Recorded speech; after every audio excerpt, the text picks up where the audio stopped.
Hello students, I am Shishpal Chauhan and you are welcome in my online teaching classes. And today I have brought for you the third lesson of your book Snapshot, and the title of the lesson is Ranga's Marriage, and it has been written by Masti Venkatas Iyer, and it's very interesting story told in a very conversational way. And this is the picture of the writer. He was born on 6th June 1891 at Hosari village, died on 6th June 1986 in Bangalore. Let's come to know about the author, something about the author. Jnanpith Award is the highest literary award given in our country, and he was the person who received this Jnanpith Award for his great contribution in literary field. He was famous for his short stories written under his pen name Srinivasa. Srinivasa is the pen name of the author. Under this he wrote so many interesting stories. He rose to the rank of Deputy Commissioner also. He joined civil services and he rose to the level of Deputy Commissioner. He wrote more than 120 books in Kannada language and 17 books in English. This is video lecture 1. Let's have something about the lesson. Ranga is the accountant's son of the village Hoshali, and he is called the rare breed among the village folk who has been to the city to pursue his studies. Means he was the only person he was the only boy who was sent by his parents to continue his higher studies, and he went to Bangalore for that. He was the rare type of boy who went to Bangalore to pursue his studies. When he returns to his village from the city of Bangalore, the crowds mill around his house to see whether he has changed or not. After a few years, he came back to his village, and that was a great event. People surrounded his house in a great number. It was a big crowd which surrounded his house. Many of them entered his house. And when he returns to his village from the city Bangalore, the crowds mill around means surrounded that place. His ideas, they just wanted to know. He has returned from Bangalore. In those days, it was very strange. It was very important event if you visit a city, and if you go there for continuing your higher studies, then it was very big event for the villagers.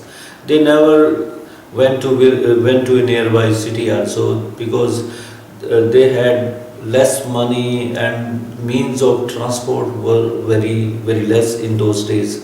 Communication was very less.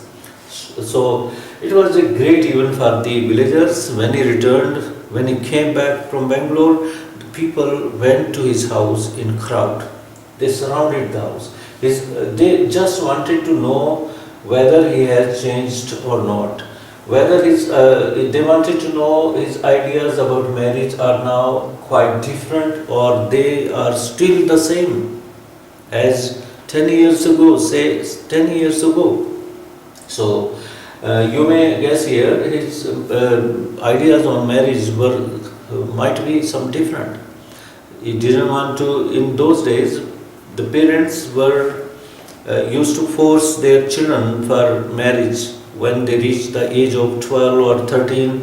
When the boys come into the age of 12 or 13 and they are studying in 7th or 8th or 9th class, they were forced by their parents for marriage, right? So child marriage was prevalent in those days. The people of the village wanted to know whether his ideas on marriage had changed or not. Mill around is a phrasal verb. It means people gathered around somebody or something without any particular purpose. When people surround some place, some person without any purpose, any particular purpose, then you can use mill around. The text of the lesson begins now. When you see this title, some of you may ask, the narrator is using first person for himself. He might be writer. When you see this title Ranga's marriage first time, you will put so many questions. So many questions would arise in your mind. Why Ranga's marriage, not Vivaha, Ranga's Vivaha? Why this title has been used by the author?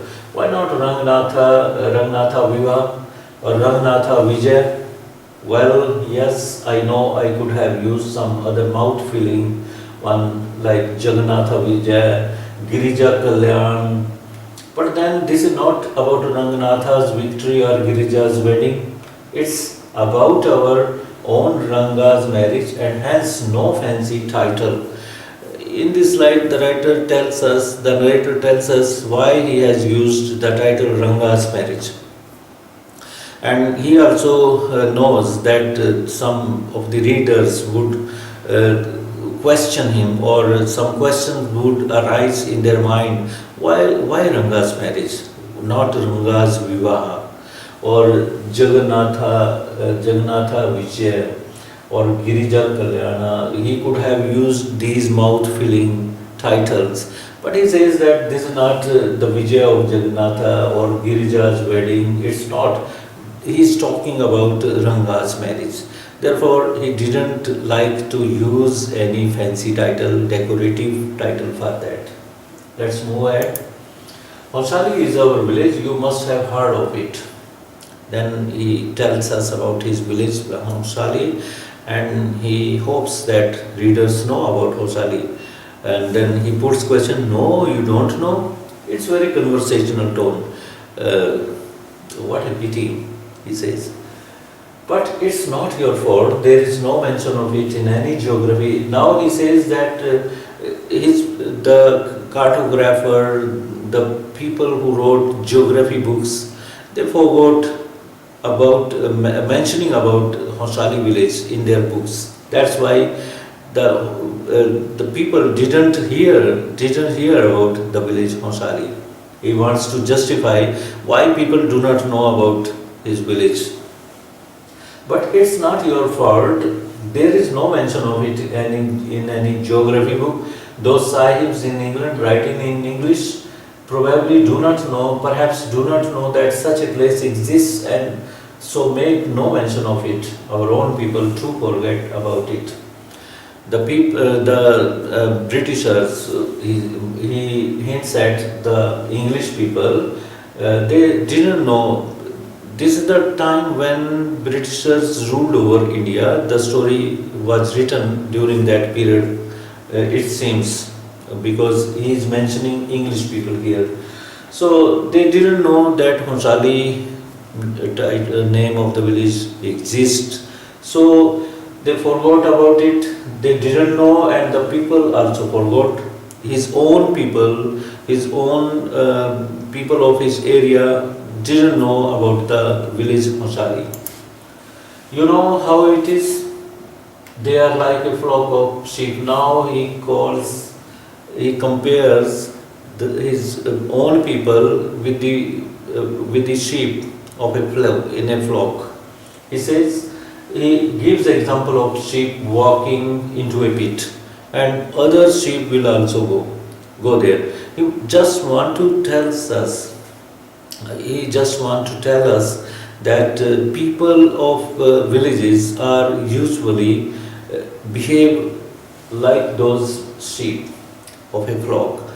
If one person tells them, let's go there, or something interesting is there, then other will also follow. They will see that 3 people were going there, persons were going there, and another 3 are also coming. Then they will see, let's go there, without any purpose, they will follow. So this example has been given to prove the mentality, the tendency of people living in villages. So He says, one sheep walks into a pit, the rest blindly follow it. When both the Sahibs in England and our own geographers have not referred to it, you cannot expect the poor cartographer to remember to put it on the map. Can you? He says that when the people, the Sahibs in England, they forgot, they didn't know about the Hosali village, and the geographers also forgot, they didn't mention, then their village folk also followed the suit. They also did the same thing. You cannot expect the poor cartographer who makes the map, and if he knew that Hosali village existed, but he followed the officers, he didn't mention about that. So you cannot blame that cartographer. And so there is not even the shadow of our village on any map. This is the reason why the village name is not mentioned in any map.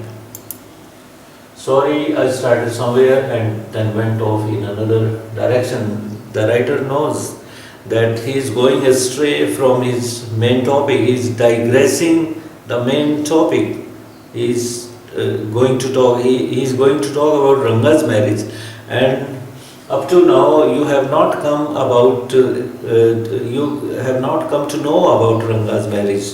Who was Ranga and how his marriage took place? He knows this thing.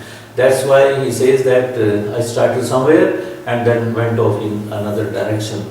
In the state of Mysore, now he tells the importance of Hosali by making comparison. Very complicated comparison he is making now. He says the importance of Mysore is in this connection with Bharatvarsha. Mysore was a state in those days. So Mysore was the part of Bharatvarsha, India, and so Mysore was important due to Bharatvarsha, with its connection with Bharatvarsha. And similarly, what the Swedes carry, this is a sweet found in South India. Kariga Dabu is a sweet, is important for festive meal. In every festival, Kariga Dabu is served. So it's important due to festival, right?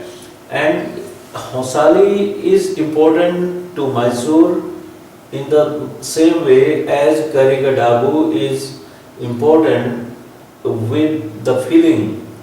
Whatever is filled in Kariga Dabu, that has its relation with Kariga Dabu, that sweet, and it is important due to that. So Kariga Dabu is famous due to that filling. Hosali is famous due to Mysore. He makes a very, very complicated comparison. He means to say that Hosali is important for him. What I have said is absolutely true. Believe me, then he assures us that he is telling the truth. I will not object to your questioning it, but I will stick to my opinion. He knows the reader might question, might not agree with the author. That's why he says, if you don't agree, if you make question, you may make question, but the author would stick to his own opinion. He was not going to change his opinion. I am not the only one who speaks glowingly of Hosali. Now he proves that he is not the only person who appreciates, who praises his village Hosali, and he speaks too much about his village Hosali. Other persons also speak. How? Let's see. I am not the only one who speaks glowingly, means speaking in praises enthusiastically, in a very keen manner of Hosali. We have a doctor in our place. Place means village. His name is Gunda Bhatta. He agrees with me. He has been to quite a few places. He wants to tell us that there is a doctor in his village, Gunda Bhatta. He also praises Hosali. He also in agreement with the author on the description of Hosali. Whatever he says, he also says yes, Hosali is important. He has so many places of visit. And now the author tells us that, the narrator tells us that Gundabhatta had been to, he had visited so many places. He wants to tell this thing. No, not England. If you think that he had been to England, no, he never visited England. If anyone asks him whether he has been there, he says, no, Ananya. If anyone asks this question to Gundabhatta, Gundabhatta, have you visited England? He says, no, I have left it for you. You will visit there. No, Ananya, I have left that to you. Running around like a flea pester dog is not for me. Then he gives another imagery here, comparison. Running around like a flea pester dog. Can you imagine how a flea pester dog runs here and in a circle? Flea is an insect. It bites. It is found in pets like dogs and cats.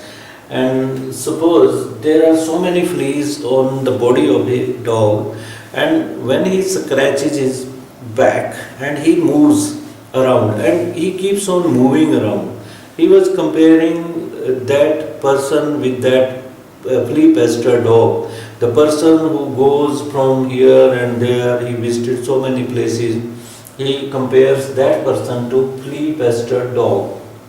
And he says he was not a flea pester dog who keeps on moving around and around. I have seen a few places in my time, though, though means although you can say, although he has visited a few places, he admits that he had visited a few places. As a matter of fact, he has been many. The narrator says that he visited so many places in reality also. We have some mango trees. Now the author talks about mango trees, mango fruit. He says there are some mango trees in his village. Come visit us. He invites the reader to visit his village and see the mango trees, and he promises to the reader that he would give them raw mango to eat from one of them. I'll give you a raw mango from one of them. Do not eat it. He advises the reader not to eat any one of them. Just he advises to take a bite of raw unripe mango. The sourness is sure to go straight into your Brahmrandhra. So he says these are very sour mangoes. If you take a bite of the raw mango, the sourness would reach to your head, where this chakra is there, Brahmrandhra chakra. Let me tell you, this is the chakra. There are so many chakras, and you can activate them by doing yoga, meditation, and it's very important if you can do that. I once took one such fruit home. Then he tells us, the narrator tells us that once he took mango fruit at home and they prepared chutney out of it. This is chutney. A chutney was made out of it. All of us ate it. All the family members ate that chutney. But after that, they suffered coughing. They started coughing, and they had to visit a doctor. Then doctor gave them medicine, and he also told the narrator about some qualities of mango. This is given in this slide. All of us ate it. The cough was we suffered from. After that, it was when I went for the medicine, cough medicine, that the doctor told me about the special quality of the fruit. Just as the mango is special, so is everything else around our village. Now, he also adds here that everything in their village is special. As mango is special, similarly, other things which are found in the village are very special. We have a creeper. Now he talks about a creeper that was growing near a pond or in a pond, in the pond, village pond, and that pond has a clear water, and if you go there, bring 2 leaves of that creeper, and that creeper would serve, you can eat food in the leaves of that creeper. In those days, crockery was not in vogue, in use. These leaves, broad leaves of some trees or creeper, were used as plates to eat lunch or dinner. We have a creeper growing in the ever so fine water of the village pond. Its flowers are a feast. He appreciates its flowers now. If you watch the flowers of that creeper, you will feel enjoyed. Those flowers are enjoyable, and that will be a feast for you. Feast means enjoyable. Those flowers are enjoyable to behold. Behold means see. If you see those flowers, those are very beautiful, and your eyes will feel fresh. Get 2 leaves from the creeper when you go to the pond for your bath. In those days, people used to take bath in village ponds also. This was another new thing for you. When you go to the pond for your bath, and you will not have to worry about not having leaves on which to serve the afternoon meal. You will bring 2 leaves of that creeper, and you will not have to worry in which plates were not there. So you can food could be served to you afternoon meal could be served to you in those leaves. You will say, I am rambling. Now we know that the author is rambling, he is going away, and he defends himself. Some people have this technique. They talk too much and then say, I know you are feeling bored. They know the reaction of the reader also, listener also. They think that the listener is not feeling interested. At that very moment, they say, I know you are feeling bored, but they want to say everything. So the narrator has the same quality. He says, I know you are rambling, means digressing, going away from the topic.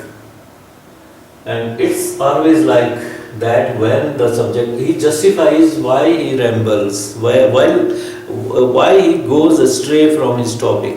He defends himself. He says when when he's talking about his village Hoshali, he does so. He cannot avoid speaking a lot about his village, praising a lot about his village. He feels like telling everything about the village Hoshali. It's always like that when the subject of our village comes up, but enough. Okay, it's enough now, I have told you. I'm not going to tell you more about Hoshali, I'll tell you another thing now. If any one of you would like to visit us, drop me a line. I'll let you know where Hoshali is and what things are like here. He adds something more. If any one of you who is listening this story, you the listener, you the reader, he invites all of them or any of them, you may go there. You just drop a line, you write a line in a letter, and he will tell you through letter that he will tell the way how to reach Hoshali and what things the person would get to know about Hoshali. He will tell every detail, give the map of Hoshali also, how to reach there. I'll let you know where Hoshali is and what things are like there. The best way of getting to know a place is to visit. He tells this important thing here.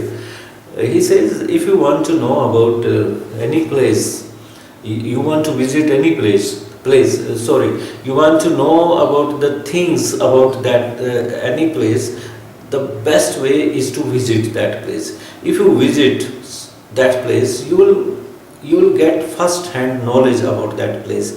You will meet people there, you will see the surrounding geography of that place. And that knowledge is very important and that will remain forever in your mind. Otherwise, if you get get material from here and there and come to know about people, from people about that place, then you may forget about that. But when you visit the place, you will get true knowledge. What I am going to tell you is something that happened 10 years ago. We didn't have many people who knew English then. Our village accountant was the first person who had enough courage to send his son to Bangalore to study. It's different now here. There are many who knew English. During the holidays, you come across them on every street talking in English. Now the narrator tells us that he was talking about an incident that took place 10 years ago. And he also mentions that in those days, people didn't know English. In his village, no person spoke English 10 years ago. But now the things have changed, he says. He says that people now, you can, if you visit his place, his village, you will come to know, you will come across so many people talking in English language. So he says English language has become common, but 10 years ago, when that accountant's son went to Bangalore, no person knew English in those days. Our village accountant was the first one who had enough courage to send his son to Bangalore to study. And this thing he mentions here, that the accountant of his village had the courage to send his son to Bangalore for pursuing his higher studies. Those days we didn't speak in English, nor did we bring in English words while talking in Kannada. Now he wants to say that people have started using English words in their local language, and he says that it's very disgraceful matter for him. They should not add English words in their local language, because it would spoil their the purity of the language. He wants to say this thing. Those days we didn't speak in English, nor did they bring in English words while talking in Kannada. What has happened is disgraceful, believe me. The other day I was in Rama Rao's house. Now he gives an example how English words confused the people who didn't know English. Another day he went to Rama Rao's house, and they had purchased a bundle of firewood for fuel, and Rama Rao's son came out to pay for that bundle of firewood. And he asked the woman, how much should I give you money? How much money should I give you for that bundle of sticks? She said, 4 pice.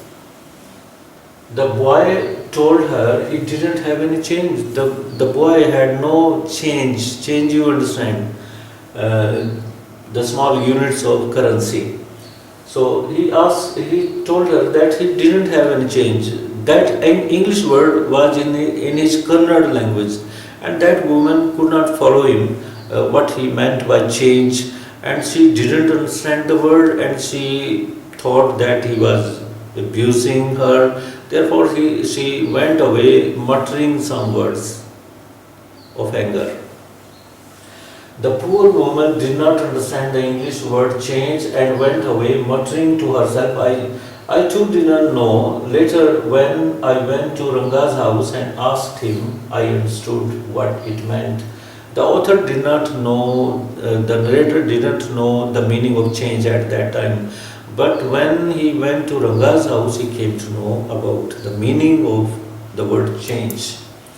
This priceless commodity, now the narrator calls English language priceless commodity, valuable thing, was not so widespread in our village a decade ago. When the story was written, so we can say 10 years ago from that time, English language was not so prevalent in his area, and that was why Ranga's homecoming was a great event.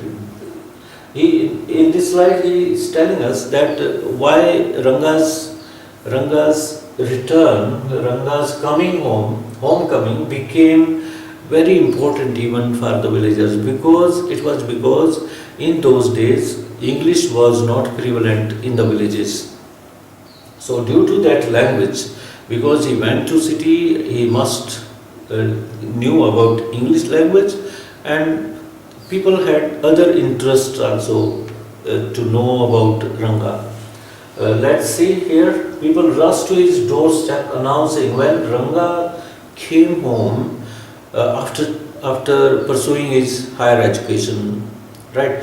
And the people came to know in village, if one sheep moves towards a pit and falls into it, the other sheep would not inquire why that sheep has not returned. They will follow and fall. They will follow, a third sheep will go, fourth sheep will go. In this way, the village people have a tendency to follow the suit.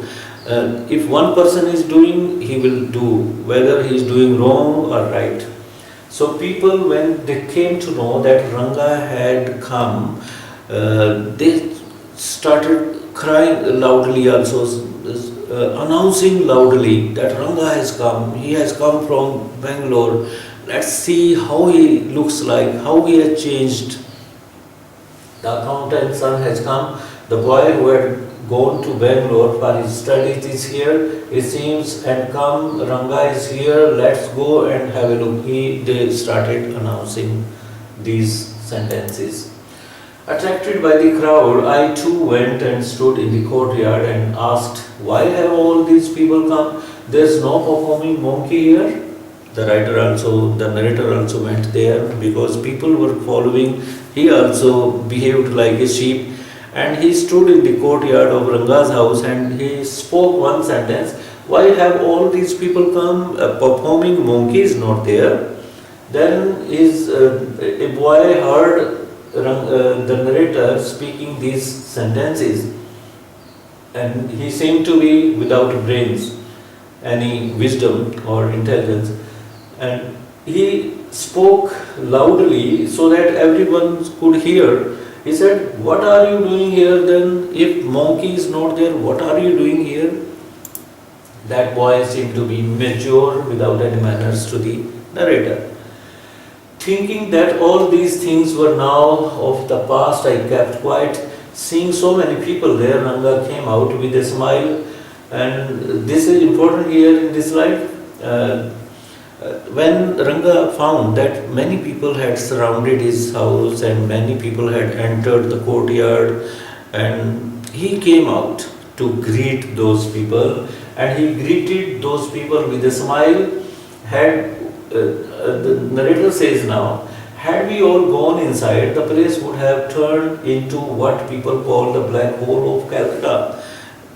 This is the imagination of the narrator now. Had he gone, if he had gone, and if all the people had entered Ranga's rooms, and the room would have been crowded with so many people, and it could look like black hole of Calcutta. Now you will be thinking about black hole of Calcutta. What is that? Let me tell you. Black hole of Calcutta. The black hole of Calcutta was a small dungeon. Dungeon is underground prison of Sirajuddaulah, the Nawab of Bengal. He had British prisoners of war there in that dungeon, in the fort.